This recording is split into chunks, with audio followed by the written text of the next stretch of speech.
श्रीमद् भगवद गीता यथारूप अध्याय 14 श्लोक संख्या 7 एवं 8।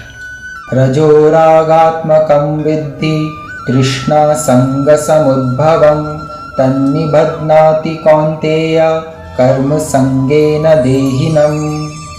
हे कुंती पुत्र, रजोगुण की उत्पत्ति असीम आकांक्षाओं तथा तृष्णाओं से होती है और इसी के कारण से यह देहधारी जीव सकाम कर्मों से बंध जाता है। तात्पर्य: रजोगुण की विशेषता है पुरुष तथा स्त्री का पारस्परिक आकर्षण। स्त्री पुरुष के प्रति और पुरुष स्त्री के प्रति आकर्षित होता है, यह रजोगुण कहलाता है। जब इस रजोगुण में वृद्धि हो जाती है तो मनुष्य भौतिक भोग के लिए लालायित होता है, वह इंद्रिय तृप्ति चाहता है। इस इंद्रिय तृप्ति के लिए वह रजोगुणी मनुष्य समाज में या राष्ट्र में सम्मान चाहता है और सुंदर संतान, स्त्री तथा घर सहित सुखी परिवार चाहता है। ये सब रजोगुण के प्रतिफल हैं। जब तक मनुष्य इनकी लालसा करता रहता है तब तक उसे कठिन श्रम करना पड़ता है। अतः यहाँ पर यह स्पष्ट कहा गया है कि मनुष्य अपने कर्म फलों से संबद्ध होकर ऐसे कर्मों से बंध जाता है। अपनी स्त्री, पुत्रों तथा समाज को प्रसन्न करने तथा अपनी प्रतिष्ठा बनाए रखने के लिए मनुष्य को कर्म करना होता है। अतएव सारा संसार ही न्यूनाधिक रूप से रजोगुणी है। आधुनिक सभ्यता में रजोगुण का मानदंड ऊंचा है। प्राचीन काल में सतोगुण को उच्च अवस्था माना जाता था। यदि सतोगुणी लोगों को मुक्ति नहीं मिल पाती तो जो रजोगुणी हैं उनके विषय में क्या कहा जाए। तमस्त्वज्ञानजं विद्धि मोहनं सर्वदेहिनां प्रमादालस्य निद्राभिस्तन्निबध्नाति भारत। हे भरतपुत्र, तुम जान लो कि अज्ञान से उत्पन्न तमोगुण समस्त देहधारी जीवों का मोह है। इस गुण के प्रतिफल पागलपन, प्रमाद, आलस तथा नींद हैं जो बद्ध जीव को बांधते हैं।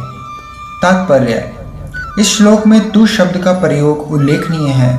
इसका अर्थ है कि तमोगुण देहधारी जीव का अत्यंत विचित्र गुण है। यह सतोगुण के सर्वथा विपरीत है। सतोगुण में ज्ञान के विकास से मनुष्य यह जान सकता है कि कौन क्या है, लेकिन तमोगुण तो इसके सर्वथा विपरीत होता है।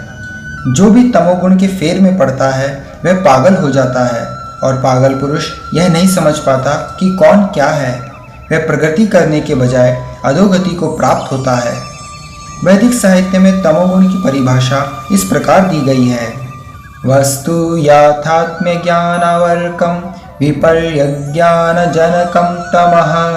अज्ञान के वशीभूत होने पर कोई मनुष्य किसी वस्तु को यथारूप में नहीं समझ पाता। उदाहरणार्थ, प्रत्येक व्यक्ति देखता है कि उसका बाबा मरा है, अतएव वह भी मरेगा। मनुष्य मर्त्य है, उसकी संतानें भी मरेंगी, अतएव मृत्यु ध्रुव है।